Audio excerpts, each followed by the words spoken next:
Ladies and gentlemen, let me tell you something. When somebody starts messing with your emotions, it's like they've found the remote control to your heart and they think they can flip the channels whenever they want. But here's the truth. That remote only works if you've handed them the batteries. And I'm here to tell you, you don't have to give them the batteries. Ladies and gentlemen, the very first step to outsmarting a man who's messing with your emotions is recognizing the game he's playing. You can't win at a game you don't even realize you're in. And the tricky part is, these games aren't always loud and obvious. They don't always come with flashing lights or a warning sign. Sometimes they're wrapped in charm, smiles, and just enough attention to keep you hooked. A man who's manipulating your emotions isn't going to come out and announce it. He's going to work subtly, keeping you off balance so you're never quite sure where you stand with him. That uncertainty, that's part of the strategy. It might look like this. One day he's giving you all the attention in the world. He's calling, texting, making you feel like you're the most important person in his life. Then suddenly he pulls back. The calls stop, the energy changes, you're left wondering if you did something wrong, replaying every word and action in your head, trying to figure it out. That's the emotional roller coaster he wants you on, because when you're busy guessing, you're not thinking clearly. Recognizing this pattern is crucial. You have to be able to look at what's happening and say, wait a minute, this isn't about me doing something wrong. This is about him controlling the emotional temperature. Once you see that, you take back some of the power. You stop personalizing his shifts in behavior and start seeing them for what they are. Moves in the game designed to keep you invested on his terms. The danger in not recognizing the game is that you start adjusting yourself to fit his inconsistency. You find yourself walking on eggshells, trying to keep him in the good mood version of himself. You bend over backwards to avoid the cold, distant version, and in doing so, you lose sight of your own needs and worth. That's exactly where he wants you.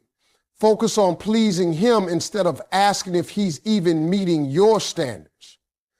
To recognize the game, you have to step outside of it for a moment. Look at his actions over time, not just in the moment. Consistency is the clearest indicator of genuine intent.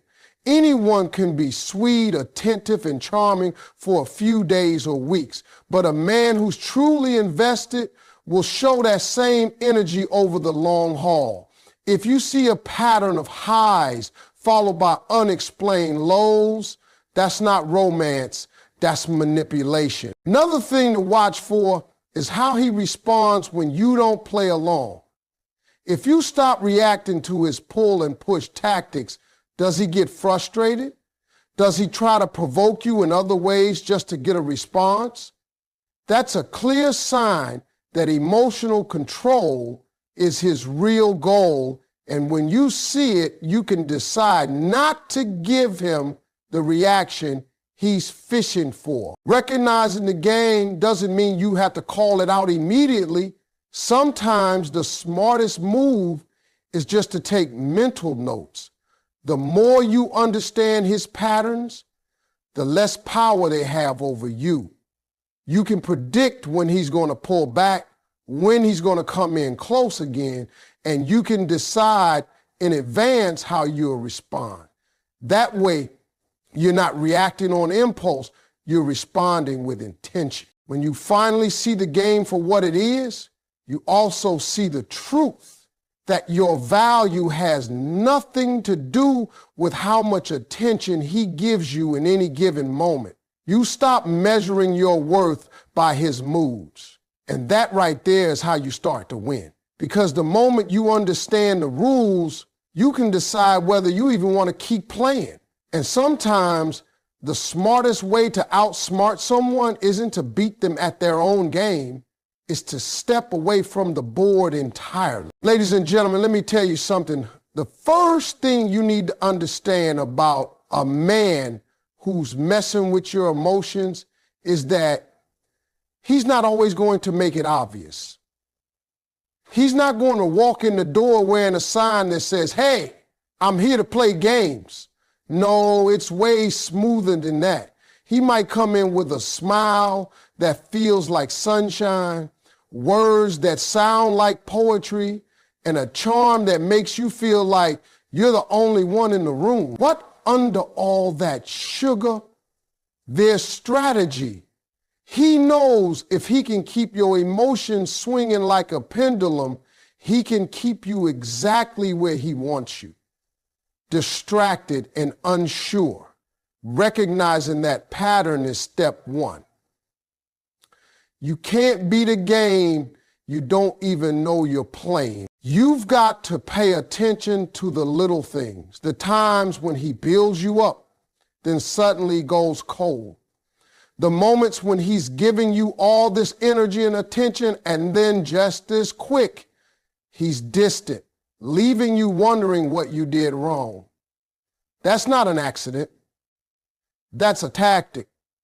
See, if he can keep you guessing, he can keep you chasing. But here's the truth. The second you recognize that it's a pattern, not a personal flaw in you, the second you see it's deliberate and not about your worth, you take back control. Now, once you've recognized the game, the next move is controlling your emotions.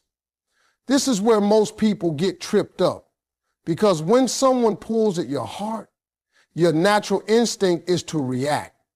He disappears for a day and you start blowing up his phone. He says something that hits a nerve and you snap back with all that pent-up frustration.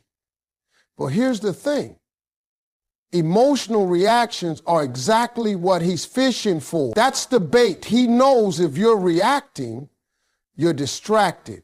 And if you're distracted, you're not thinking clearly. So you've got to flip it. Instead of reacting immediately, take a step back, breathe, ask yourself, what's the smartest response here? Not the loudest, not the fastest, the smartest. If he pulls away, don't chase. If he throws a little shade, don't let it ruin your day. When you keep your cool, you take away his power to control your mood. And believe me, nothing throws a manipulator off their game faster than realizing they can't get a rise out of you. When you respond with logic instead of emotion, you change the whole dynamic.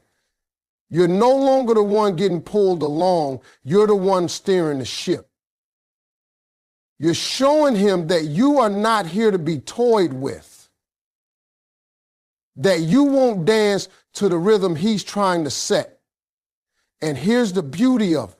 When you don't give him the reaction he's expecting, he's forced to adjust. He's got to rethink his approach. And in that space, you gain the upper hand. See, controlling your emotions isn't about being cold or shutting down your feelings. It's about making sure those feelings aren't being used against you. It's about knowing that not every situation deserves your energy, and not every person has earned the right to see you vulnerable.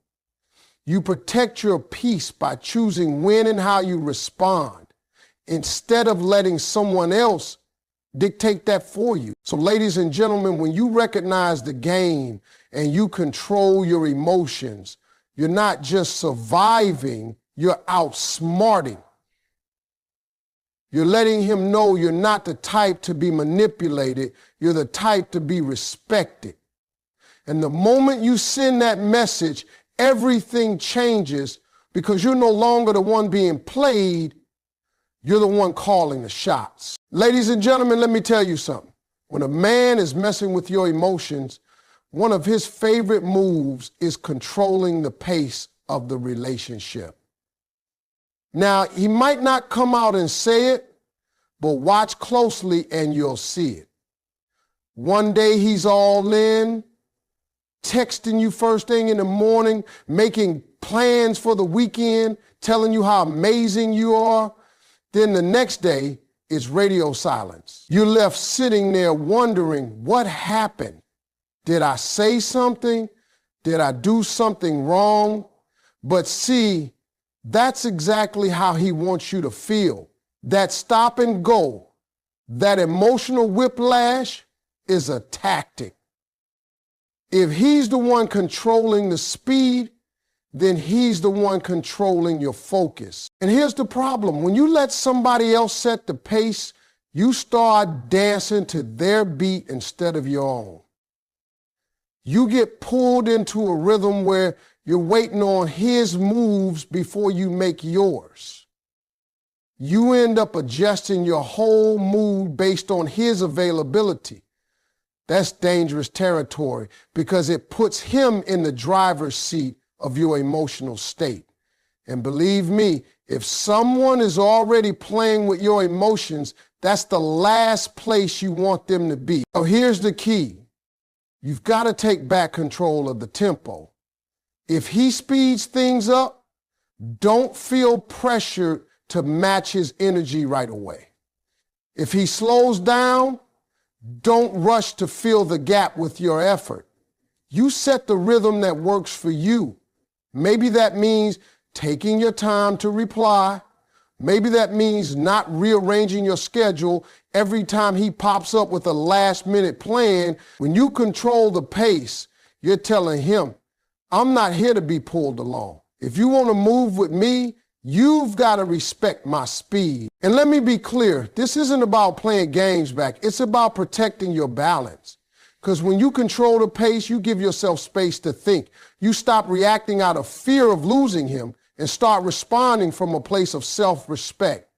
That space is powerful because it allows you to see things clearly instead of through the fog of emotional highs and lows. Now, some men won't like this shift. They used to calling the shots. So when you stop following their lead, they might test you even more. They might try to guilt trip you, make you feel like you pulling away or question your commitment. But here's where you got to stand firm. If the only way a relationship works is when you letting them set all the terms, that's not a partnership. That's a power play, and you didn't sign up to be someone's puppet. Taking control of the pace also means knowing when not to rush your own emotions. Just because someone is pushing for more attention, more time, or more commitment doesn't mean you owe it to them on their schedule. You have every right to slow down, to assess, to make sure their actions match their words over time. Because consistency is a far better sign of real intention than intensity that burns hot one day and cold the next. And here's the beauty of it. When you set the pace, you filter out the people who aren't serious. A man who's genuinely interested will adjust to your rhythm. He won't mind giving you the time and space you need because he's not just chasing a reaction, he's investing in something real. But the ones who are only in it for the control, they'll fall off quick because without the ability to push and pull your emotions, they've got nothing to stand on. So ladies and gentlemen, remember this.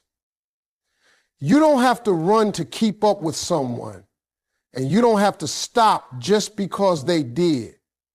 Your life, your energy, and your heart all move to a beat that's yours to protect. When you take ownership of that rhythm, you take ownership of your peace. And in the end, peace is something no one should be able to play with. Ladies and gentlemen, when a man is messing with your emotions, one of the smartest things you can do is set clear boundaries and stick to them. Boundaries are not walls to keep people out. They are guidelines that show people how to treat you. The problem is when someone is testing you, they will push those boundaries just to see how far they can go. They might start small, maybe showing up late without apology or making little comments that don't sit right with you. At first, you might let it slide, thinking it's not worth the fight. But here's the truth. Every time you let it slide, you're silently telling them it's okay. And once they know you won't enforce your limits, they'll keep pushing a little more each time. See, a man who's trying to manipulate you doesn't want you to have strong boundaries. He wants you to be flexible because flexibility makes it easier for him to get away with things. If he knows he can cross a line and you'll forgive him without consequences, then your no doesn't really mean no, and your I don't like that doesn't carry any weight. And before you know it, you're in a place where you're accepting behavior you swore you never would just because the lines have been blurred. That's why setting boundaries isn't enough. You've got to stand by them. If you say you need honesty, then dishonesty can't be ignored. If you say you won't tolerate disrespect, then you can't excuse it away just because he had a bad day. Boundaries have to be backed by action or they're just suggestions. And a manipulator will always test to see if they're real. Now, I know some people think enforcing boundaries makes you difficult or hard to deal with, but the truth is, boundaries don't push the right people away. They push the wrong people away. The people who value you will respect your limits. They won't see them as a challenge to overcome, but as a standard to meet. And if someone gets upset because you're protecting your peace, that's a sign they were benefiting from you not having boundaries in the first place. When you stick to your boundaries, you also send a message that you value yourself. You're showing that your time, your energy, and your emotions are not free for the taking. You're not just handing out access to your heart without accountability. And here's the thing.